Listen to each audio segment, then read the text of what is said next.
everyone, it's Monica with Scrap Saturdays. Yay! How are ya? I hope you're all doing well. We'll have time to catch up because if I don't get right into it, it'll just be too much babble and then I won't get anything done.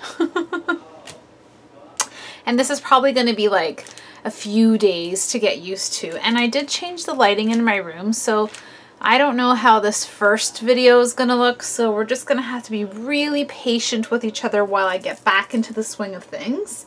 So the first thing that I'm going to talk about is I wanted to make my this year's vacation with the recollections paper, and I think I spoke about it last year where I was going to show you how I was going to use this paper collection called Jungalow.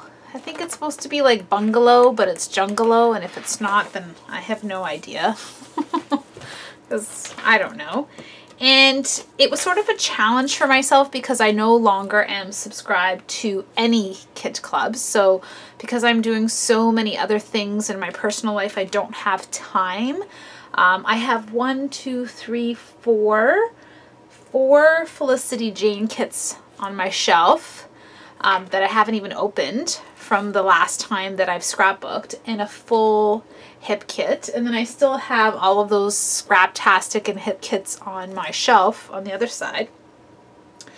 And I still have a bin full of kits underneath my desk. And of course my story is just as long as your story, and everybody has so much. So personally, I don't need to be worried about spending money other than on glue.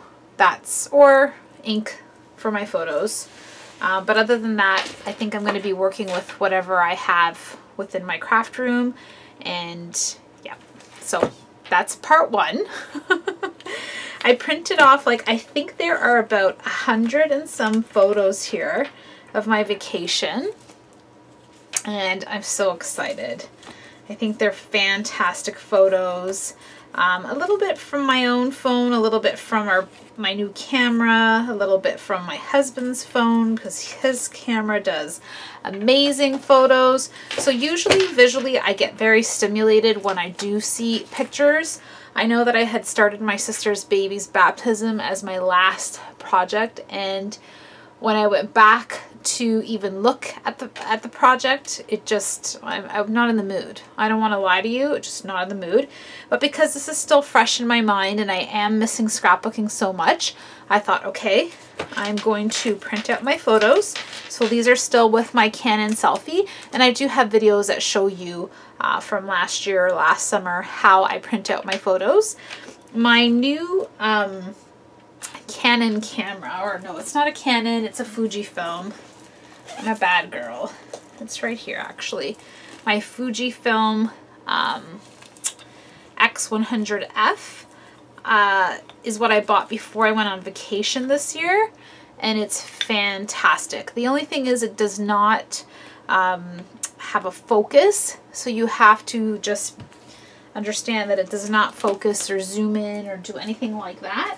It's basically like a point and shoot camera, but with the capabilities of a DSLR. So it has all your functions and features, and you can find lots of videos on that. I'm not even like that well versed on it, but one of my favorite things is that I already put it to size itself like an Instagram square or a 3x3 or a 4x4 or whatever this is. So it already has the option on here to tell me what size of photo I want to capture my photos in. So I pick 1:1, that would be the ratio here on the camera.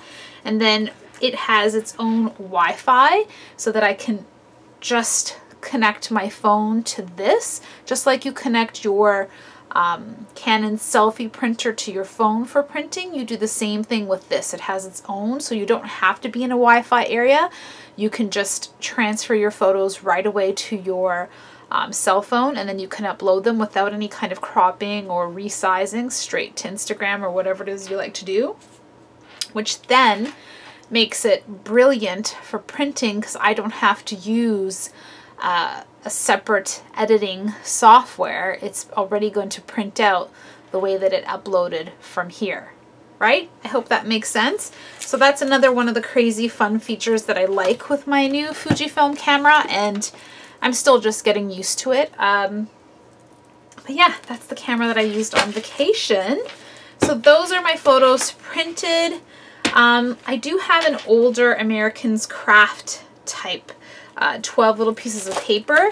I bought it at Michael's. There's like this little no man's land section. This is a few years back. I'm gonna say 2 or 3 years ago, where they just had paper and it was on clearance for like, I'm gonna say $8 because I really don't remember, something like that. And basically it's got, you know, just a few, not too many. And what I did, yeah, and it's called Sky High. So I saved that to let you know. And so what I did was, because sometimes that's the thing, when you get a scrapbooking kit, someone's already taken the thought out of it for you, or, you know, gone ahead and tried to match papers for you. So basically, I just wanted to see how well it would work with this paper collection. I'm just trying to make sure I can. And so the hardest part for me was because there's this red tone. Like if I keep this side with the camera, it's got the right colors and it will go nicely with everything, right? So it's got the right tones. But then my issue was, yeah, like see, still with this, it's not bad. And it's actually close to that blue. I don't know how well it's picking up on paper, but I won't worry so much about this striped paper.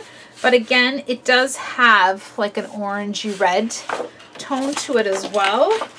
So basically what I tried to do was to make sure that if I wanted to use this paper, so this is part of that American Craft, how far I could get it to go, and it does. So if you see here with this floral piece of paper, it's actually very decent. So the oranges do pick up on the flowers there and stuff like that. And once you do layering and all that other stuff that we do, I don't think you're going to really notice, but it was just because I wanted to bring in something different just to help me with this. Like these big pages that have this on it, there's nothing I'm going to do with this. I'm going to be very honest with you. I think I'm just going to fussy cut these leaves and use them, because what I want to do is find my Cricut cartridge. I'm charging my Gypsy as we speak, because I do believe I have a cartridge that cuts out leaves like this. And since there are no embellishments that come with this, I'm gonna have to be creative, right? So this is where I'm starting. I will be doing voiceovers from now on, just so that I can get into the zone. I will be doing a process video of cutting these up. I will leave in as much as I can. I don't want to bore you guys, but I think it is helpful to see what the process would be or how I would use this paper pad. The other thing that I'm doing is I'm going to be using this, and I was about to throw it away and I'm like, oh my gosh, so this is how I saved it. Yeah, just like this. Real life, people. Yeah, it's been a while. You've forgotten how raw I get, right? I was like gonna throw it away. I had it all like crumpled. I'm like, oh no, they're gonna ask me what this is, and I'm gonna be like, I don't know. Right? And then I didn't want to be like that. I didn't want to say, I don't know. So it's a Heidi Swapp storyline. This is from Michael's. It's in that Project Life album section. And basically it has 28 pages and one envelope thing and 14 paper, I don't know what you call that now, because I stuck it over there. It just has these page protectors. That's what it's counting. So I really liked that this was like, you know, the whole theme of vacation and blah, blah, blah. And it's got this nice little pocket that you can already put all your mementos and those things that we never throw away. And it's really neat. It's got like, you know, gold Heidi Swapp on the bar there. And I have not yet decided what I'm going to do with the paper that comes in here, to be quite honest. I don't know. I have no idea. But isn't that interesting? It says a year in summary on this page. A year? More like 3 weeks. And yeah, so I cleaned off my desk. I don't know if you saw. If you do follow on my Instagram, it was pretty atrocious in here when I first came in here, and I was scared. I was like, oh, I don't even know where I'm going to start. But yeah, I've missed it. And now that I have all these new pictures and all these new stories to tell, I'm hoping that you want to hear my stories, you know, and what happened and the things that we did, and just reconnect with you guys. I miss it too. I just always cringe at the fact that I have so many layouts and I don't even know who's going to look at them or where I'm going to put them. But I do miss this. I do miss talking to you guys and just creating with you. I think there's this like little connection. Well, it's a big connection that we have. And so yeah, I missed it. So I'm going to try my best, but I am not promising, you know, how many times or what. It's just going to be random, no expectations. It's kind of my theme for this year. It's no expectations. I'm all in, but no expectations. So that way I don't set myself up for failure and I don't feel pressured, because sometimes I think when you do something on the side that's a hobby that you really, really enjoy, it has to come naturally. It has to flow. As soon as it gets too, I have to, I've got to, oh my gosh, then it takes away the joy, right? And we always want to keep joy, joy, joy, joy, a lot of joy in there. So I hope you're all doing well. I don't know if there's going to be a pause and a continuation with this video or not, or before or after, I don't know. So yeah, I hope you'll join me. I hope that we can see each other for the next few Saturdays. So thank you so much. Lots of love. Lots of love. Take it easy. Well, yeah, we did. We had a great time. You'll see. Okay, guys, we'll see you soon.